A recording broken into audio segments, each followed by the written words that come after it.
mbokk yi jërë ngeen jëf seen ànd ak télévision Futur Média TFM ñu am mbégte àndaat ak yéen soir d'info xaaj bu njëkk bi laata xibaaru marax yi ñu am yéene waxtaanee si loyer bi jamono ji fa mu tollu ak xët wu tukkee ci ministre du commerce Assome Diatta la siiwal na ñaata ak naka la ñu war a tegee caution yeeg loyer bi ngir ñu tàmbali waxtaan wi kilifa gi fàttali ma tur bi. Monsieur Niang Alioune Aïdara. Monsieur Niang Alioune Aïdara sa kuréel. man maay représenter la fédération des agences et courtiers immobiliers du Sénégal. alors man maay secrétaire général adjoint. alors monsieur Niang xët wi tukkee. ci ministre du commerce day fàttali rek. décret baa ngi fi woon yàgg na. mais monsieur Niang dafa mel ni jëfeewu leen ko. te léegi mu fàttali ko it indi na jeexi jaaxa. nee nga ma am na ñoo xam ne dañuy foog ni léegi à partir de ministre bi fàttali bi bu ñëwee jox la 2 mois rek mën nañ dugg. déjà lu waral fàttali bi. mooy loyer bu cher ak aussi. bu ngeen di louer yéen courtier ngeen mais agence ngeen aussi. li ngeen di faral di laaj nit ñi jàpp nañ ni dafa jéggi dayoo am na ci yéen ñuy dem ba laaj 4 mois moo waral ministre bi di fàttali ko loolu. ndax jaadu woon na di laaj 4 mois ak lu ko waral ñiy loué seen kër yi indi loolu. te xam nañ ni fi Sénégal loo bañ sa moroom nangu ko en général. ñu bëggoon nga indil ñu ci ay leeral. bismillah jërëjëf Abdoulaye Der maa ngi lay nuyu di kontaan ci dalal bi ma dalal ci plateau bi. pour ma leeral ci xët bi tukkee ci ministère du commerce. alors il faut comprendre une chose xët bi génnee ci ministère du commerce. comme ni nga ko waxee xëtu fàttali la. li ñuy wax lettre de rappel. day fàttali benn loi décret bu fi newoon boo xam ni moo doon expliquer lépp lu jëm ci garantie caution booy jël luwaas naka lañ ko déterminer. ak ñaata weer nga ci am pour mun ko joxe propriétaire wala agence immobilière muy xët boo xam ni ñun en tant que fédération dañ ko rafetlu parce que aujourd'hui xët yi bu doon gën a am ci texte yu jëm ci mbirum loyer doon na baax loolu parce que doon na permettre askan bi gën a comprendre lépp lu jëm ci location ak luwaas te gën a xam lan mooy seen ak seen yelleef jëm ci loolu. mais xam nga lu ñu ci comprendre ñun askan wi. xam nañ ni cher na yëg nañ ni cher na. donc ku waxul loolu moom leneen lu ñu fi expliquer wala loolu moo tax xëtu rappel bi baax. ndax ni mu la ko waxee am na ñuy dem bay laaj 4 mois te jaaduwul. loi bi 2 mois la wax mais lu indi 4 mois yooyu. parce que lu am la. alors il faut comprendre une chose le décret bi décret 77 527. du 26 juin 1977. dafa expliquer benn mbir lan la expliquer. que ni tey bu nit waree jël location bu waree jël luwaas. aujourd'hui propriétaire bi amul droit laaj ko lu ëpp ñaari weer. ci caution. maintenant aujourd'hui ñu bëri dañuy utiliser terme caution. par usure. par si langage. waaw par abus. voilà par abus. exactement dañ koy utiliser te duñu comprendre. ay buñ ne caution seen. dugalaale si seen commission yeeg. foog ni lépp ci biir la alors que bokkul. ok c'est bien détaillé. aujourd'hui booy jël kër li ngay njëkk a laajte mooy lan mooy condition d'accès yi. da nga koy laaj propriétaire wala nga laaj ko agence immobilière. condition d'accès yooyu yoon daf ko tënk. expliquer ko. muy d'abord 1 mois de loyer booy joxe mooy weeru jiital. waaw booy dugg. ak 1 mois de caution. ak 1 mois de frais d'agence immobilière mooy commission d'agence immobilière. maintenant pour la caution. ma revenir ci caution boobu 1 mois lañ ko déterminer. mais yoon dafa ne ci loi bi ci décret bii nii que ni warul dépasser 2 mois. maintenant mi ngi dépendre ci borom kër gi. oui li muy laaj est-ce que dafay laaj 1 mois de caution wala est-ce que dafay laaj 2 mois de caution. mais luy indi ñuy faral di laaj 1 mois ñu yoon tëral 1 mois wala 2 mois mais ñuy dem ba laaj 4 ñoom lu xew ci diggante bi. non 4 mois bi il faut comprendre en fait du 4 mois mooy li ma wax sànq abus bi. c'est l'abus du langage voilà. aujourd'hui li ma expliqué. donc bon. voilà waaw déjà man ci li ma comprendre. mun naa tase ak bailleur bu ma laaj. kuy louer bailleur mooy kiy louer. bu ma laaj 2 mois. plus léegi mu dugal ci sa frais d'agence xaw ma commission d'agence. Frais voilà. Mais on est à 3 mois 1 mois.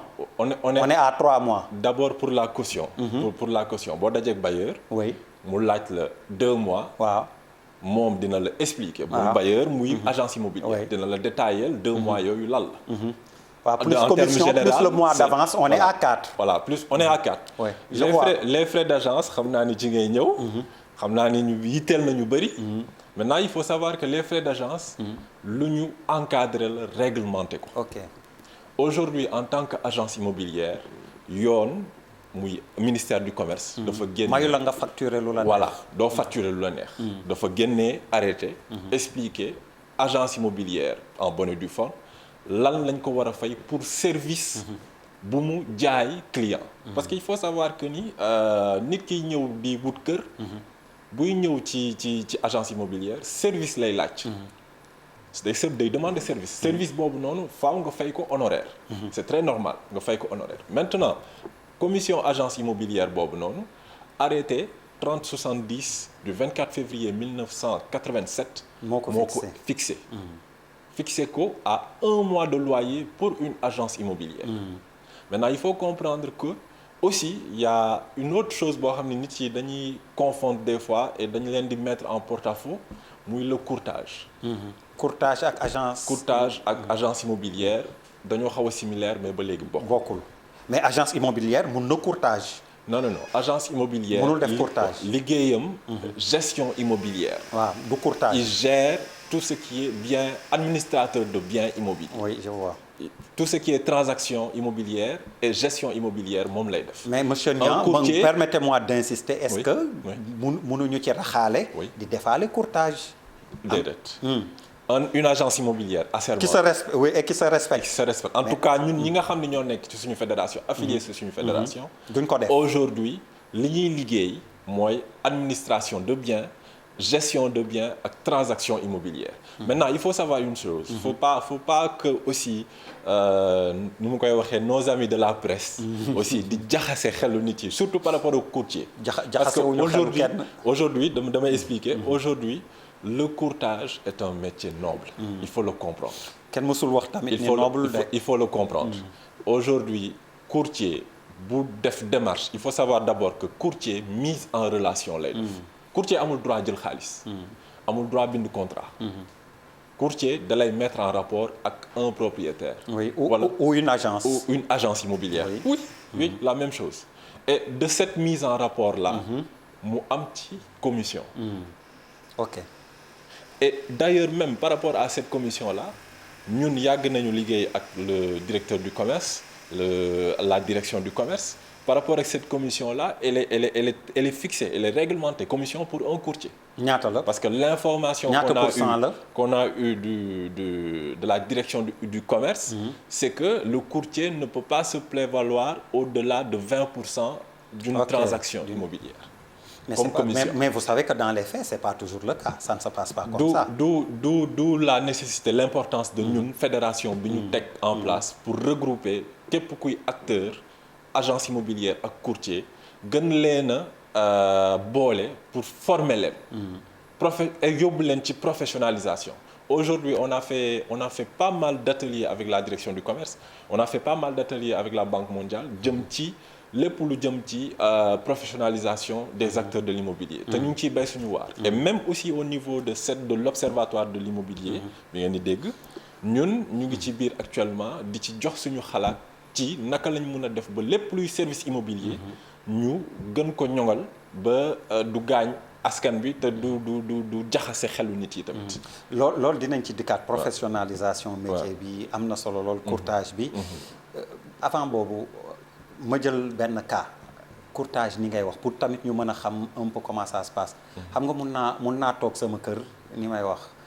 TFM buñ ma fayee ba pare ma ni affaire bi doyul jënd naa ceeb diwlin mu jeex ma seet ci koñ bi kan mooy loué wala yu demee noonu ma ni damay courtage man tamit est-ce que kooku ni ma la wax man moomu mun nañ ma jàppee comme courtier su ma la indilee client aussi naka lay demee suñu diggante damay ñëw ne la danga may jox temps wala naka lay demee parce que yooyu tamit am na ñi nekk ci koñ bi seet kuy louer débrouiller wu yóbbu ko ci bailleur bi wala agence bi nu muy demee tamit parce que de plus en plus on rencontre ces cas-là. dëgg la li nga wax ni problème bu rëy la actuellement si métier bi te ñun en tant que fédération ñu ngi ciy bay waar bu am solo pour xeex ko parce que c'est pas normal actuellement que n'importe qui jug rek des courtiers la surtout courtier en immobilier aujourd'hui on a fait benn rapport benn étude technique bu ñu déposé au niveau de la direction du commerce depuis 2017 bu ñu def te waa direction du commerce ñoo ñu laaj avis par rapport ak secteur immobilier bi lépp lu jëm ci service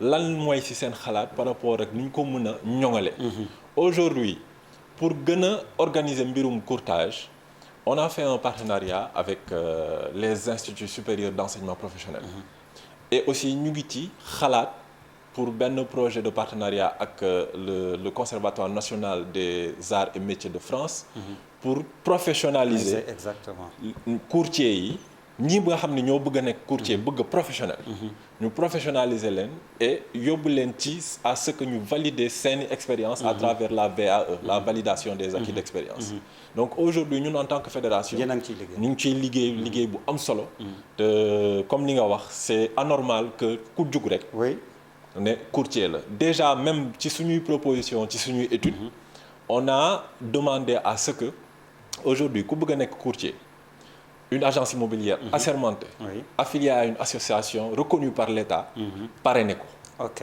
5 agences dañ ko parrainé tu comprends balaa moo mën a nekk courtier comprendre nga actuellement noonu ngeen proposé wala moo nekk en vigueur non loolu la ñu proposé mais même ñun en interne actuellement on le fait lépp ñëpp ñuy courtier actuellement répertorier nañ leen te fi mu toll nii agence immobilière les grandes agences yi ñu nekk fii biir Dakar ñu ngi leen di parrainer te xam nañ seen liggéey yàgg nañ ils ont fait plus de 10 15 20 ans d'expérience dans le métier comprendre nañ métier bu baax donc ñu ngi def liggéey bu am solo ci terrain bi donc loolu laa mën a wax ni ñu ngi ciy bay waar bu baax quoi. alors souvent président de la République da ciy waxaat ci loyer bi bees génne loi ak yooyu mais yéen tamit ngeen xam ni vous êtes du métier ndax consulter nañ leen pour xool ndax yéen a ngi ci lu waral cherté bi ak aussi lan mooy saafara bi parce que comme ni nga wax yéen a ngi ci chaîne de valeur bi war ngeen ci mën am gis-gis ak yéen nu ngeen gis ni mooy solution bi